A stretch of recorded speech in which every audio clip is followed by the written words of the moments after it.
Good morning or good afternoon, wherever you are in this incredible world. We appreciate you joining this call. My name's Tom Wheat, the Country Manager for Johnson Registrars, and I have a colleague here and a great member of the team that also works in the UK called Gary Hibbold.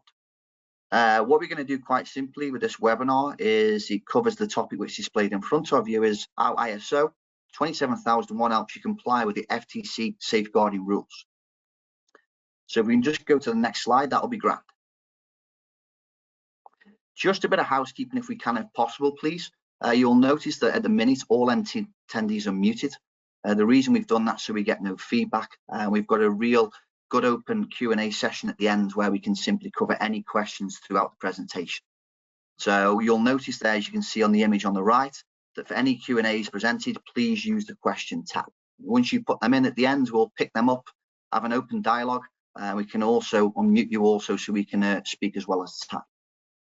Slides and recordings will be available at www.pgr.com after the presentation. So please note, if you can't make it fully, this will be recorded. It'll also be sent out by email that sits in. Any questions throughout there, obviously reach out to ourselves direct for any additional inquiries, and we'll also cover Gary's direct contacts at the end of the show. So next slide. So as mentioned, that's me on the right. My role quite simply is to look after the UK and also cover Europe in regards to any certifications required or needed for PGR that cover a wide range of standards. Therefore, specifically we're about 27,001 today, and now it links into that what sits. So without ado, this is not about me. We have a real fantastic gentleman here with an incredible background. The smile matches the face, believe me. And Gary, over to you, sir. Gary Hibbold from Co-Founder Consultants Like Us Limited. Thank you. Yeah, as you said, good afternoon, good morning, wherever you are in this wonderful world. My name is Gary, and I'm a cybersecurity, data protection and privacy specialist. Been doing this for about 35 years, but essentially right now I'm the co-founder of a consultancy helping organizations with things like ISO 27001 and many other different security frameworks. And that's what brings me to speak to you today through PJR. So thank you to Tom for inviting me along to speak to your good selves about a very important topic, ISO 27001. But we're going to talk about it in context with a particular regulation. Now, we're going to talk about what that is in a second, but I would encourage you, as you listen to this presentation, is to think about this in the context of your own organization or your suppliers and the people that you interact with. It's especially important for you if you are in the United States, for the very reason that we're going to be talking about a particular regulation called the FTC Safeguards Rule. Now, the FTC Safeguards Rule, there's a number of things that you need to know about it. And again, what we will try and do throughout this presentation is give you a good sense of what it's all about, why it's relevant, and very importantly, some actions, some things you need to do. So I hope that whilst you're on this webinar, that you're not also checking your inbox, checking your emails, doing other things, because a distracted individual is someone who's really not paying attention. And let me tell you right here and right now, that's exactly what cyber criminals and scammers are hoping for. They like an audience, that is distracted, isn't paying attention. The FTC Safeguards Rule and ISO 27001 principally is here to help you gain control and be able to stop the scammers and the cyber criminals. That's what fundamentally this is all about. But of course, there's so much more to the FTC Safeguard Rules that we need to be aware of. So let's have a think about this, or let's have a look at this in a bit more detail. So what is it? If you are in the United States of America, you will have heard of something called the Graham-Leach-Bliley Act. That's been in place for some time. Without going too deep on this, the FTC Safeguards Rule is a rule. It's come out of the GLBA regulation, and it fundamentally focuses your attention on information security of customer information. And again, I'm saying these words very slowly and deliberately so that you're paying attention to them. It's about customer information. What the FTC Safeguards Rule is asking you to do is fundamentally three things. First of all, develop, then implement, and then maintain a comprehensive information security program. Now, you'll notice throughout this whole presentation, there are some words I'm really emphasizing because I want them to have impact on you, because words matter. Comprehensive. Well, one of the first questions you should be asking us is, what does comprehensive mean?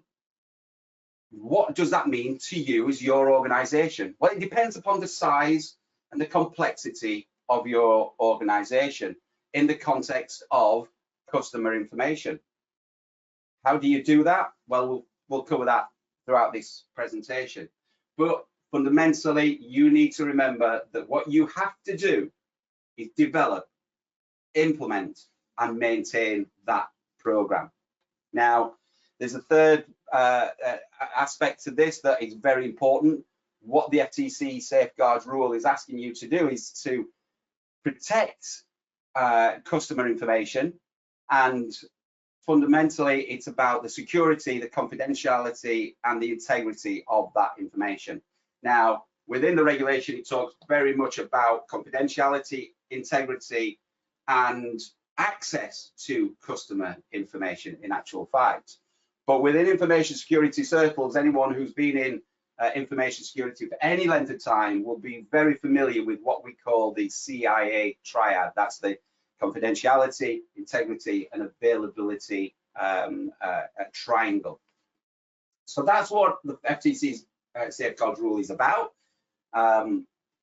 Hopefully you'll go out after this and you'll Google FTC Safeguards Rule and you'll get a link and you'll be able to go and read it in its entirety. It's not a ripping read like most regulations, but it's an important rule. If you're in the financial sector and you're in the United States of America, then this absolutely is something that you need to be aware of. Or if indeed you're a customer of an organization in America who's a financial sector, it's important that you are aware of this. But what does the FTC Safeguards Rule actually ask of you? Well, here's a direct quote. This is what you are required to do. You shall develop, implement, and maintain a comprehensive information security program that is written in one or more readily accessible parts and contains administrative, technical, and physical safeguards that are appropriate to your size and complexity, the nature and scope of your activities, and the sensitivity of any customer information at issue. Now, of course, this session is being recorded, but were I sat in your seat right now, I would be taking a screen grab of this, take a photograph of this, because of all the regulation, of all the pages that you will read, this is principally what it all boils down to. And there's a lot of words in here. I'm going to pull a few out just again to re-emphasize the key aspects of it. And then we're going to link it to ISO 27001. Again, those words: develop, implement, and maintain a comprehensive information security program. Comprehensive meaning that you have thought about every aspect of information security, which is why it goes on to say you need to think about administrative, technical, and physical safeguards or controls. So you can't just think about technology. All too often we know that people, when they're thinking about information security, their minds instantly jump to cybersecurity, and we're thinking about hackers and ransomware, and we're thinking about lost devices and such. Of course they are important, but the FTC Safeguards Rule is also asking you to think about the administrative controls that you need to put in place. That's controls around your suppliers. Who do you let into your organization? The people you employ. how do you know that those people are fine, upstanding individuals, just like your good selves? You need to have background checks, but they need to be commensurate or appropriate, proportional to your size and complexity. So if you're a multinational bank or a mortgage lender, it's going to look completely different to if you're a small independent financial advisor and there's just 5 of you in a team. So there is some glimmer of hope, shall we say, that the regulation, whilst it does give you some real good guidance about what it expects from you, it's not arbitrarily going to say, well, everyone has to adhere to these things. Not everybody has to have CCTV. Not everybody needs to have these other elements of controls. What you need to do is you need to think about what's appropriate to me in the context of the scope, the way that I deal with sensitive customer information. So that's what you're required to do. So what happens if it all goes wrong? Well, we all know it can go wrong. And if it goes wrong, well, unfortunately, the penalties are quite large. Just like in Europe, if there is a breach of the GDPR, the General Data Protection Regulation, then you can be found to be liable, and for every issue, every incident, then upwards of $50,000 for any incident that you have, you could be liable, held liable for that. Those legal issues, the legal action as well, doesn't stop at just purely financial imperatives as well. It could be that the FTC simply say that they're going to ask you to cease and desist certain activities. So they may say, look, we're not going to fine you, but you can't do this with customer information any longer because, quite frankly, you can't be trusted. That's not a great place to be if you're in the financial sector, and you need to be able to trade and use people's personal information.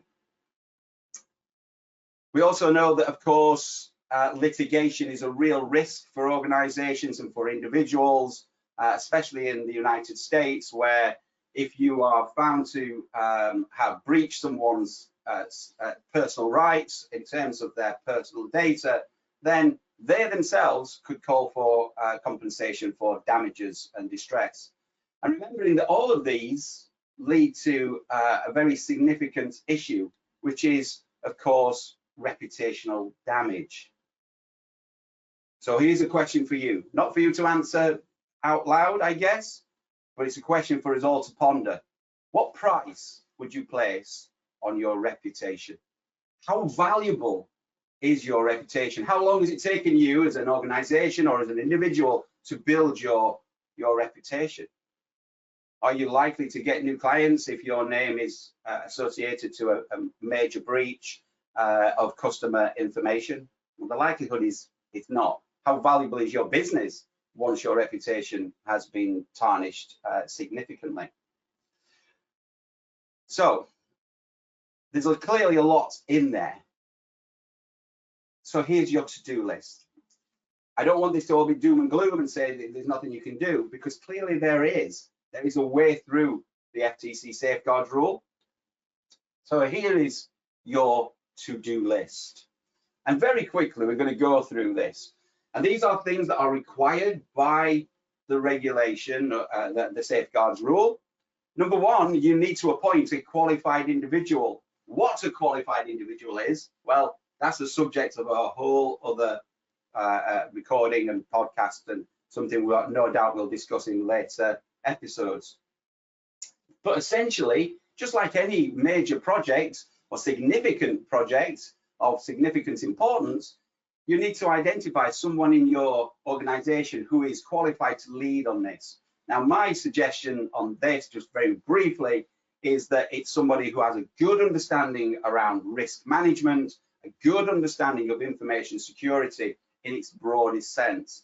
So understanding physical security, technical security controls, people controls, maybe a governance, risk and compliance type person, but that qualified individual will be someone who will have to report to board on how progress is being made on this particular project. What you also need to do is conduct a risk assessment. Now, that risk assessment, of course, is the part where you actually find out, well, these are the things that the areas that were most at risk. These are the vulnerabilities. So it might be that you have lots of technical risks and vulnerabilities in your organization. Maybe you don't have a virtual private network of VPNs, you don't have multi-factor authentication enabled, you don't have firewalls that are being checked or being patched on a regular basis. Until you ask, until you check, how do you know? Now, risk assessments, risk itself is it's a profession. It's a fascinating topic. We're all risk managers, every single one of us, every person on this call here right now, on this video, everyone watching, we're all risk managers to some extent.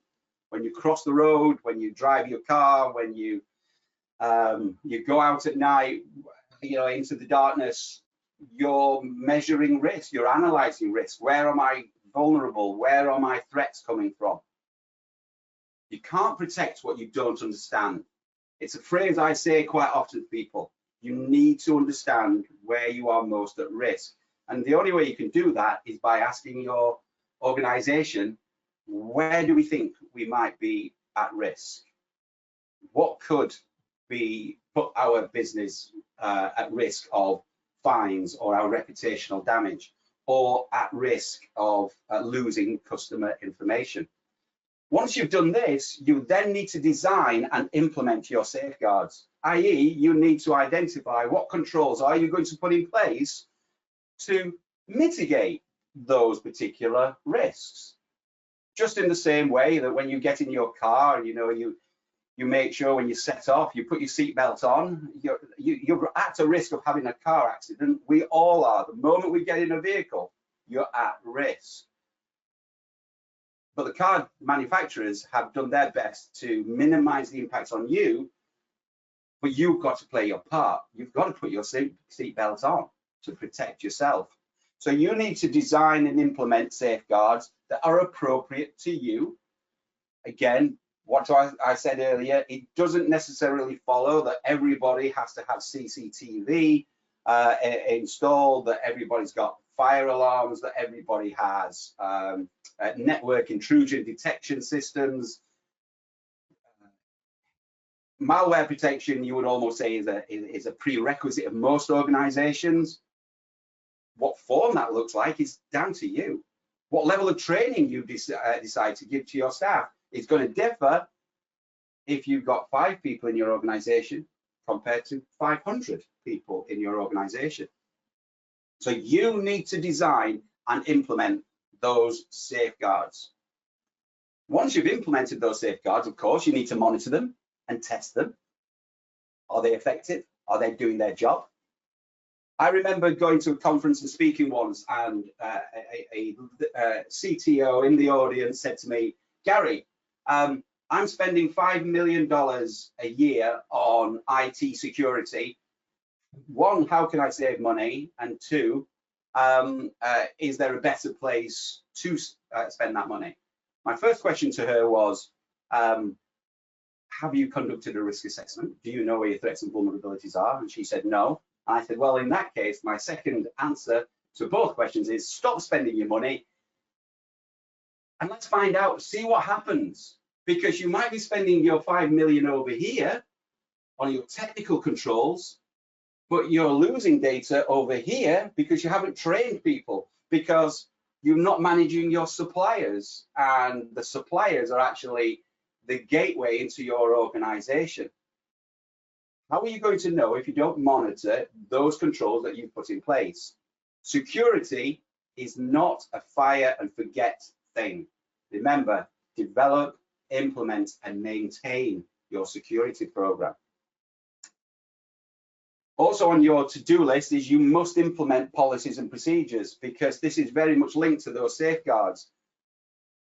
If you think of policies and procedures as those boring documents that no one ever reads, if that's true of your organization, and I want you to think about your organization.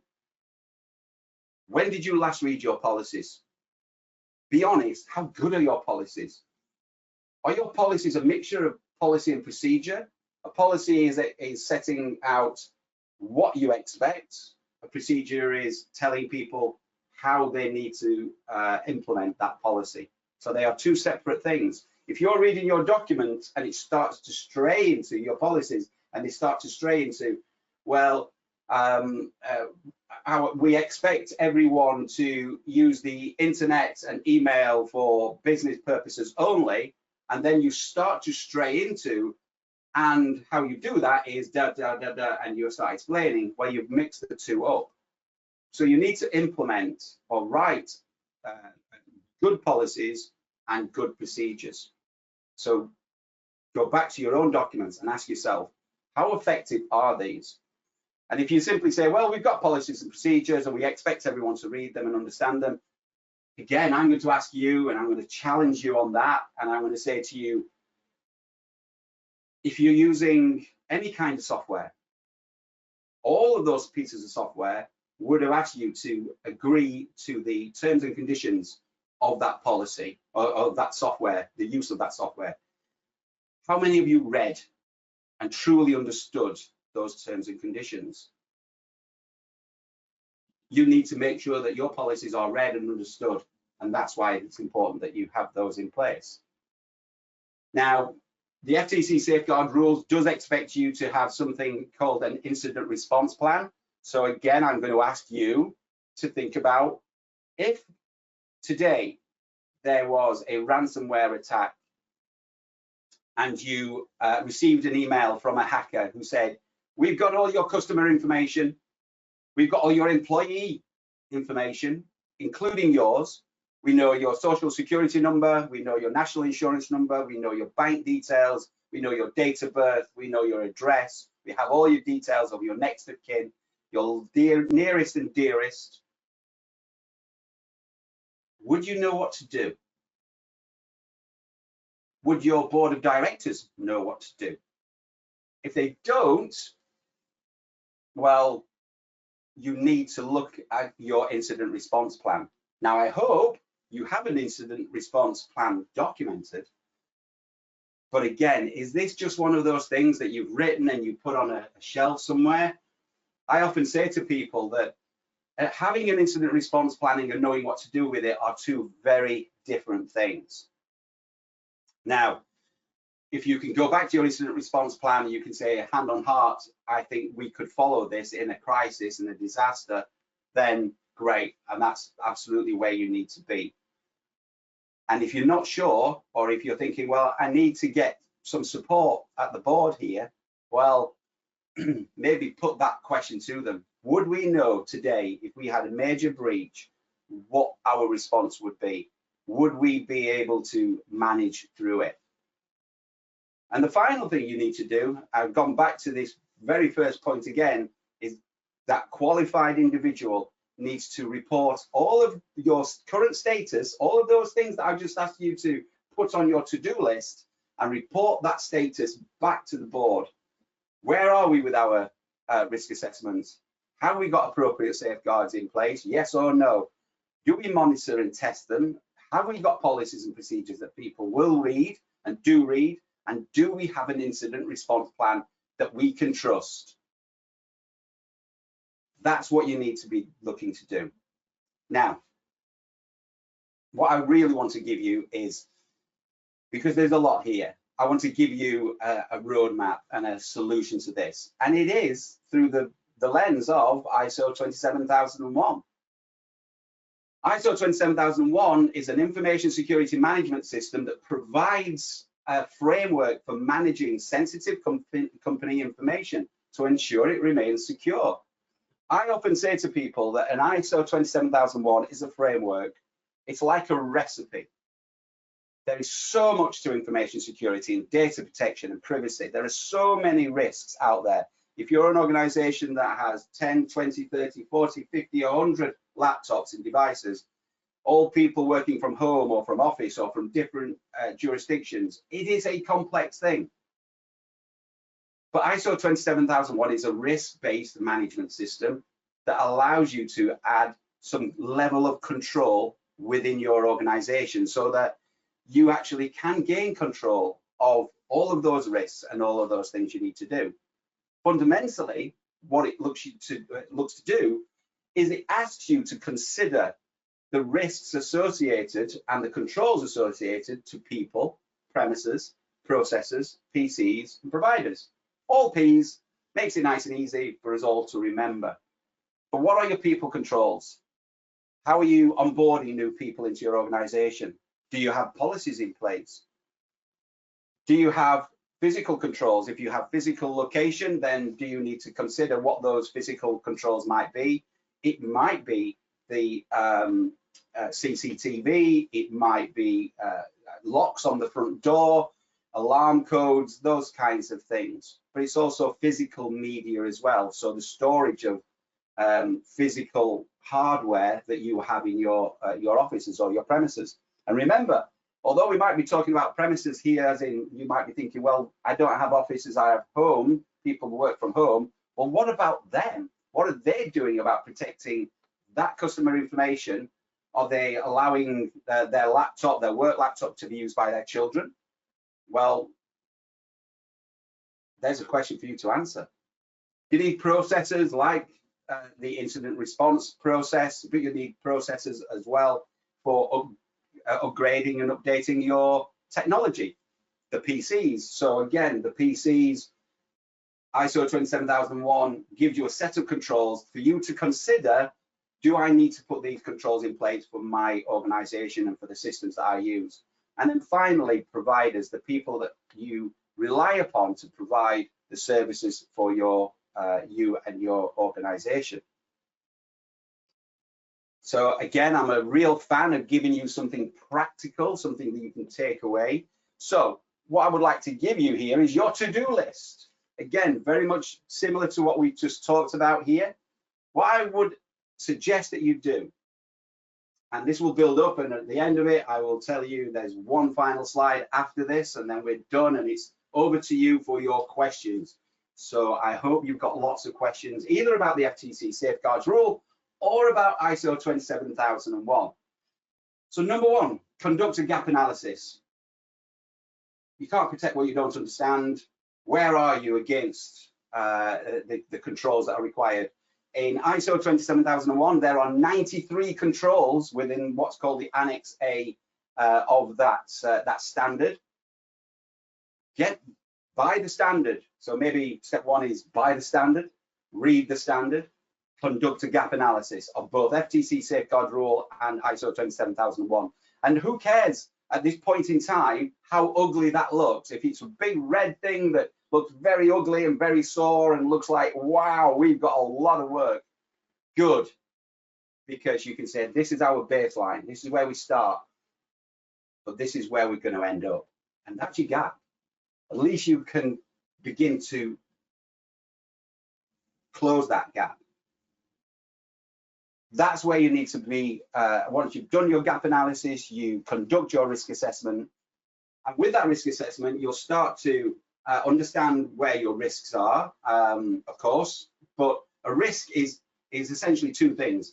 It's your threat and your vulnerability. So where are we vulnerable and why are we vulnerable? So just simply saying hackers, that's not really a risk because it's a threat. That's all it is. It's no vulnerability. So you need to say we are at risk from hackers because. So if someone says to me, yeah, a risk is flooding, I'll say, are you near a river? No, but it's a real risk. Is it for you? Well, risk of flooding because our servers are in the basement and we are next to a river.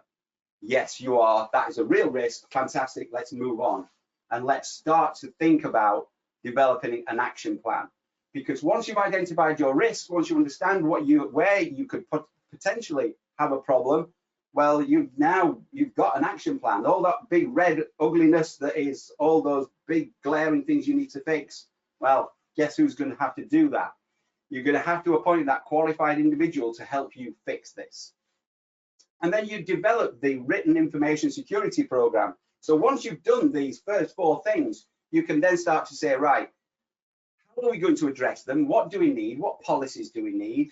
What procedures do we need? Do we need an incident response plan? That kind of thing.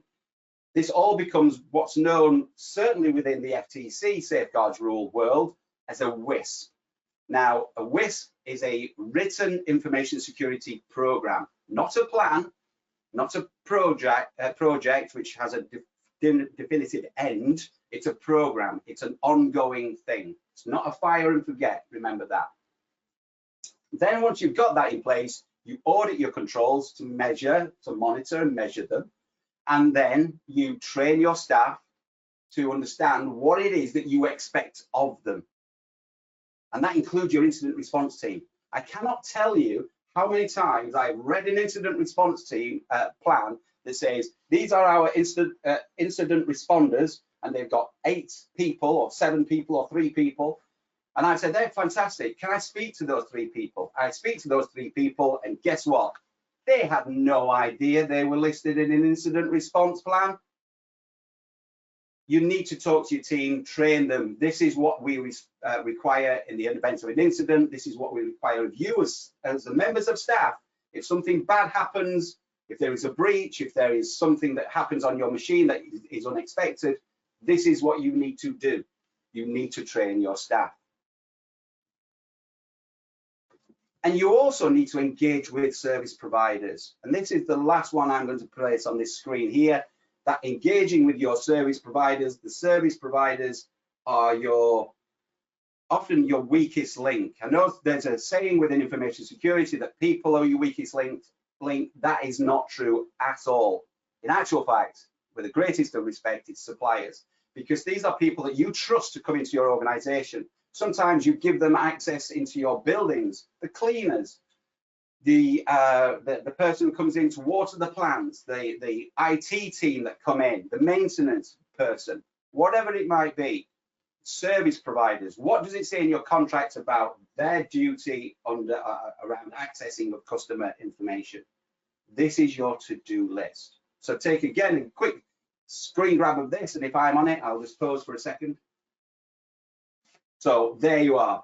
That's your engage with service providers. There is one final thing that I would always say in closing, and that is that you need to put security on the agenda before it becomes the agenda. I promise you, I have worked in this industry for a very long time. I know it may not look it, but it's true. And I have gone to organizations where they've had a data breach. They haven't thought about security. And it occupies their every waking moment for days, weeks, and months. It distracts them. And in some particular cases, it destroys them. So put security on the agenda before it becomes the agenda. That's my final takeaway from this session. And I would just say thank you again to PJR and to Tom for inviting me along. My contact details are there, the website. Please do contact us if you have any questions. And there you are. Questions over to you guys. Gary, just brilliant. Thank you, chap. I definitely took that pose, mate. It's there. I took the screenshot. It looked incredible. It's been banked to say the least. I did not practice that bit. I thought, oh, okay, I'm not sure. Well, I disagree. I think that was a natural, chap. It looked good from our end. But no, on a serious note, I appreciate the informal insight, what you recapped. And I think it's really key. It's a case of, you know, with PGR being a global organization that sits there, we've had many clients who ring up in regards to the FTC safeguarding rules. And I think what I want to share before we just come to questions, by all means, and please, folks, if you just use the panel on the right-hand side, I can ask any questions that you want to ask to Gary direct or to myself, is the feedback we've had is overwhelming, because sometimes FTC safeguarding rules is in a position whereby, okay, where do we start? We've got to comply to them. But I think what people forget here is not only they're complying to the route of 27001, but they're also picking up an amazing accreditation. that sits alongside that they never sort of set out to do, and the added value it has to the organisation that sits in there, and also their supply chain. So for me, from our customers, overwhelmingly is a case of is that's what they say straight away, that it's helped us massively as a solid foundation to build off these safeguarding rules. And by the way, thank you for also an incredible accreditation that's also not just aided but grown the business as well. So what your thoughts are on that? Yeah, I think you're absolutely right, Tom. And I think this is something that I'm going to go back to that slide that I mentioned earlier about what price, what value would you place on your reputation. With the greatest respect to anyone and everyone who's on here, is that it doesn't matter what industry you are in, you're going to say you are the best at that, okay? So, but how do you demonstrate that in this modern day and age? How do you demonstrate that you are indeed better than your competitor? Quite often it's if you went to the doctor, I'm a real fan of analogies, as you probably picked up. If you go to the doctor and the doctor said, I will make you well, you kind of say, well, that's what I expect of you. If you go to your accountants and they say, I'm going to do your books really well and I'm going to save you some money, it's like, well, that's why I've come here. That's what I expect. My question is how can I trust you? I want to know that I can trust you with my personal data. And ISO 27001 is a certificate of trust. It's a outward evidence demonstrating that you can be trusted because it's being assessed by external certification bodies like PJR. You come in and you say, right, we're going to check that you have got all these controls and that you are doing the right things. Brilliant. And I think maybe for some of the audience who are coming on FTC Safeguards in regards to 27, a very common question that will always get asked, most definitely for people who are mostly observing this or part of the board, is how long does it take to get this in place? How long does it take to get 27001 in place? Yeah, it's a common question because if I think what we can both agree on here is a case of is regards to the FTC safeguarding rules that naturally this, it's not a problem. It's all about a solution. ISO 27001 is most definitely a solution to assist and catapult this. Yeah. Therefore, as with anything in life and organisation now and everyone busy, a common question from many boards that we constantly get to case of is, well, how long will it take, for example, to get ISO 27001 in place?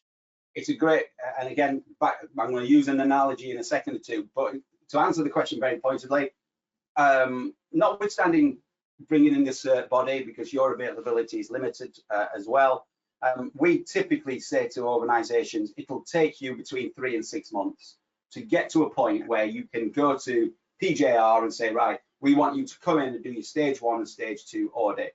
Now, we would actually say your stage 1 audit is around about the third month mark, going from a standing position of doing nothing, having nothing in place, because that is sometimes the best way. Because if you've got nothing, you've got a blank sheet and you can start and you can build from there. And then stage 2 would be around about the 6 month mark. So 3 to 6 months, I would suggest. But, and this is the analogy that I'm going to give, is I often say to people, well, you've got to remember that ISO 27001 FTC Safeguards Rule is asking you to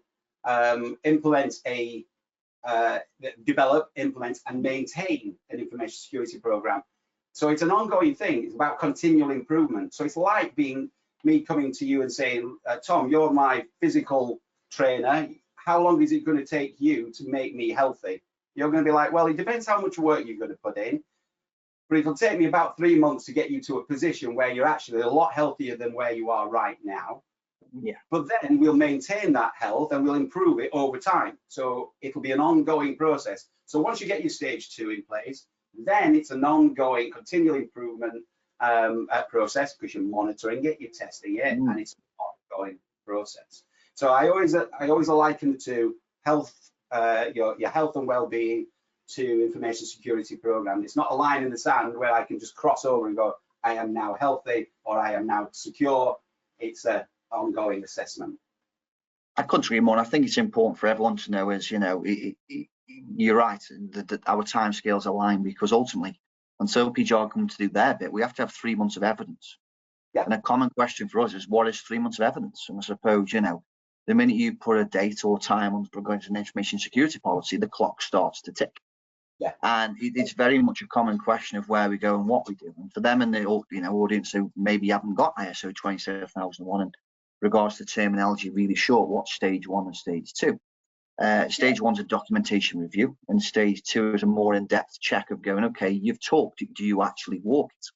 So that's the difference too, as a quick analogy for the room. And I think you're right, Gary. I think anything regarding our industry, from the FTC Safeguarding Rules or the ISO 27001, is, I suppose, an assumption in life that once you've got the certificate, you think you're done, whereas in fact you've just started. Yeah. And what we do know, the key part of ISO, that continual improvement of driving forward change and positivity, is about every year we come back in to basically check on that sits, and you continually improve it. Key part of the sub-core standards that we know. Yeah, absolutely. And I'm going to, on this particular point, and then I know we've got a couple of questions, so we'll go to that. But on that point, I always say to people, stage 1 is, imagine you're going to go up to the top of the highest mountain that you can think of. So in Europe, we might think of Mount Everest, but wherever you are in the world, whatever the highest mountain you can imagine, your stage 1 is like PJR are going to come along and just check your equipment and make sure that you've got all the things you need. That means you're not going to kill yourself as you try and ascend that big mountain. Now, your stage 2 is the bit where you're at the top of the mountain and you've got there, and Tom and PJR are just checking that you didn't cheat and that you didn't get a helicopter up here, and that you actually did walk the walk and you talk the talk, and that you've got the evidence to show, and you've got the bruises and you've got the scars to demonstrate you did do that journey. So that's the difference. Your stage 1 is very much about checking your equipment, making sure you're ready for it, and your stage 2 is you stood on that top of that mountain, and hopefully at that point Tom will shake your hand and give you your flag or your certificate. So there you are. So, Gary, a couple of questions, if you don't mind, sir. Yeah, go for it. We're just going to go through these pretty quick in the next couple of minutes. Folks, if there's any more questions, please ask. It's very informal. We want to get to what you want to get answered. First question from Joseph, Gary. What competencies should we be looking for when appointing a qualified individual? It's a great question. You're looking for a well-rounded individual who understands information security. And I'm purposely saying information security here, not just cybersecurity, because I think this is linked to another question that's being asked. All too often, we focus purely on the technology side of it when it comes to security. That's cybersecurity. Information security encompasses all the things that I've talked about. It understands that person will have a background in risk, compliance. They'll understand the legalities, the kind of qualities and qualifications we might be looking for is, yes, somebody with some level of technical skill, but also data protection, understanding of laws and regulations like the FTC Safeguards Rule, but also laws that are part of your industry. In particular, in the FTC Safeguard Rules, obviously that's a financial sector, but whatever industry you're coming from. So, but the qualified individual needs to have good risk understanding, governance, the legalities, and technical controls as well. And be a good program manager, someone who understands how to run a program of change, so change management as well. So there's a lot of, it's quite an interesting role. Yeah. Cheers for that, Gary.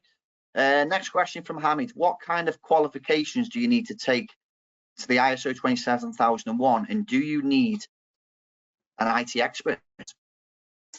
Right, okay. Again, I'm going to refer almost back to the previous one. You don't need to be a IT expert. Of the 93 controls in ISO 27001, only 34 of them are technical controls. Now, there are some crossovers. So in the organizational controls, of which there are 37, there are controls regarding access control. But the reason why that doesn't sit within IT controls is because access is also access to your building. How do you control access to your your sites. If you're in a gated area, do you have a 6-foot wall around your building? What is it? So there are technical controls within ISO 27001, but you do not need to be a technical expert. When I'm looking for hiring consultants like us who focus on ISO 27001, we pull them from different pools. So people, again, who are risk specialists, data protection specialists, or auditors, so they might have audited another ISO framework. So we'll bring in those kind of individuals. So someone who can demonstrate that they understand the broader aspects of information security. So no specific qualifications. I'm looking for values and experience. Cheers, Gary. Perfect. I'm going to answer your question, sir. Adam. So Adam's question is, so if we don't have ISO 27001 already, is the first step to buy it from the ISO website, read it and figure it out? Where do we stand and where do we need to be? Yes. Thanks, Gary. Yeah, I know that sounds like such a flippant answer, but no, fantastic, Adam, absolutely. Your first step, people say to me, I'm really confused by ISO 27001, or I'm really confused about GDPR, the General Data Protection Regulation. And I always say, well, have you read it? And they'll go, no, I'm really confused by Harry Potter because I've never read it. You're going to be confused. Read it and understand it, and through that, you can then start to say, right, I understand what ISO 27001 is asking of me. And now what I can do is I can start to build that gap analysis. So when it says, as we all know within the industry, you build what's called a statement of applicability. So you look at the 93 controls and you'll say, is that first question to answer is that control applicable to me? Do I need to think about that? If you don't, for instance, there are about, I'm going to get this number wrong, but it's about 5 or 6 controls all to do with software development. Now, if you don't do software development, that's 6, 7 controls that you can simply say, that's not applicable to me because we don't do any development in our organization. So that's great. So you can say not applicable, not applicable, not applicable. But then where there are controls, where it says things like your organization shall implement policies that have been signed off and communicated and acknowledged by your staff, you could say, well, we've got policies, but they haven't been communicated. So it's there, but I'm not 100% confident. So you might want to give yourself a 70 out of 100 score. So that's the gap analysis work is what we do. We go into organizations and do that gap analysis for them. But that's not to say that you can't do that yourself. But it's essentially, you can't protect what you don't understand. So as Adam said, is figure out where we stand today, and then where do you need to be? What's the ideal, given the size and complexity commensurate to your organization and the scope that you define? Beautiful, Gary, as always. And as I said, I'm open answering your question. I suppose this leads on really just to sort of close this out, because there isn't any more questions in the group. Is the note for the diary, folks, is February the 25th. And the reason why February the 25th, Gary's going to cover the top 10 mistakes when implementing ISO 27001. So I think that comes hand in hand, Adam, as a case of, okay, where to start, what's the first hurdle and where to go about. But it sounds crazy, but yeah, get the standard. And then there's many resources in regards to Gary that can help and implement and do that sort of. The analogy of ISO in the world that isn't in it, I use is the matrix. So imagine all them numbers and letters coming down the screen. And it's Gary who takes them numbers, letters, the screens into the Queen's English, shall we say, and makes it work, makes it make sense. So yeah, just to recap on that one, February the 25th, top 10 mistakes when implementing ISO 27001. Back with Gary. And it's really insightful, and it's insightful for not people who are just implementing it, but more importantly, the people who have, shall we say, because that's where we come in regards to trends, tweaks within the norms, and that's what's in there. But Gary, brilliant. I appreciate everyone who's asked questions. We hope it did answer your questions. It was very informal. Gary's details are there. Use the resource. This man is an encyclopedia, incredible at what he does. And as I said, by all means, if you don't believe it, get yourself on LinkedIn and you'll see the following this chap has got. As for certification side, obviously we're here, we work hand in hand in the case of to basically do what we can for you. But Gary, any final words, sir? All I would say, again, I'm going to repeat what I said earlier, which is don't leave it until tomorrow. Put security on the agenda before it becomes the agenda. And on that note, Shell's incredible. And just so you know, folks, this doesn't need to be a memory test. We're going to upload this onto the website. It will also be directed, email direct to you. So you've got a copy, not just for you, for your team, and for them as your cousins attend. So Gary, final post, sir. And yeah, we'll see you soon. And you take care, folks, wherever you're in the world. Have an incredible day and all the best. You take care. Goodbye. Thanks ever so much, everyone. All the best. Goodbye. Bye.